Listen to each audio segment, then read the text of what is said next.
dahil sa istorya nitong Mala Cinderella.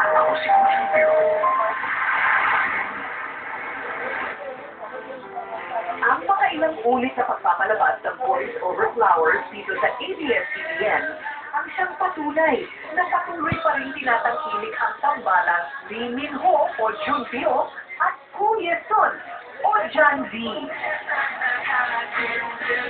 Kung sa Pilipinas, isang kapamilya ang nakilalang si John D, dito naman sa Korea, ang KBS2 TV station ang tahanan ng lahat ng telenovela ng top superstar dito na si Woo Kil-sun. Asian superstar dito sa Korea kung ituring si Woo Ye-sun na nagsimulang mapansin sa kanyang hit drama na Pure in Heart, kung saan siya nagwagi bilang Best New Actress noong 2006.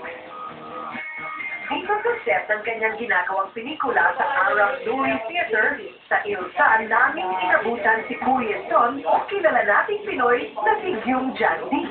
Annyeonghaseyo, Miss Gu. Thank you very much. Annyeonghaseyo. Pwede bang Jandi na lang ang tawag ko sa'yo? Kasi kilala ka sa Philippines na Jandi talaga. Okay na po. Sige po. Okay?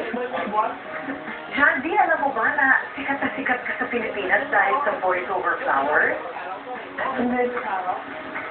Talagang nagbalita ako nga po yan na pinalabas po sa Philippines and hindi ko po akalain na magugustuhan po din yung palabas namin. At masaya po ako. Bago lang yun eh, no? Yung Boys Over Flowers.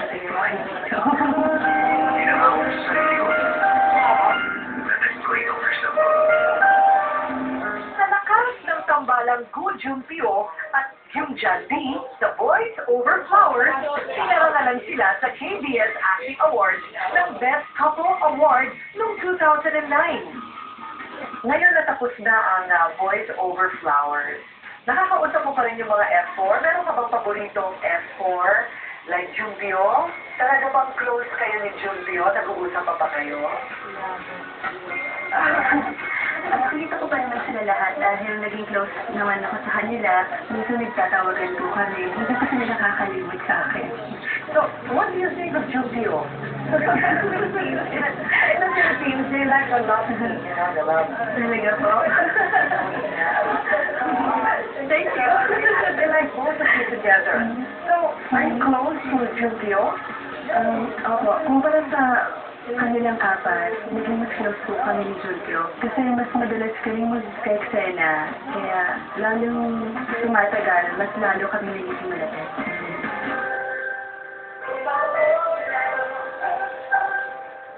Bukod sa kanyang talento sa pag-arte at pagkanta, isa ding manunulat si Kuya Son. Ang kanyang nobela na may pamagat na Tango ay nakabenta na ng mahigit sa 30,000 kopya, isang linggo lang matapos itong ilabas sa mga bookstore. Ano naman, Jandi, ang pagkakatulad o yung pagkakaiba ng totoong personality mo, yung totoong Miss Gu, kumpara doon sa karakter mo na Jandi? Ganun din ako sa totoong buhay, parang katulad din niya. Yung pong palaban at kapag alam kong tama, hindi ako magpapatalo, pareho din kaming matalino at matapang. Sabi nga nila, parang na-adapt ko na yung character niya ni Zadie kahit tapos na yung programa. Parang ako lang din daw. Opo. Balita namin, gusto mo rin daw maging direktor. Bakit gusto mo maging direktor? Matagal ko na kasi itong pangarap na maging isang direktor.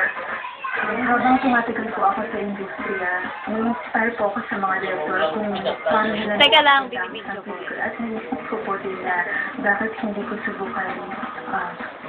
Kaya hindi po nagtagal, nakagawa na rin po ako ng isang independent film. Do you have a boyfriend? Ay, wala po. Wala po ngayon. Siguro, naging busy po ako sa dami ng work. At wala po akong time para dyan. Meron po ako ng dati, pero kung papalarin ako, sasabukan ko po ngayong taon. Wow. No, but not getting married.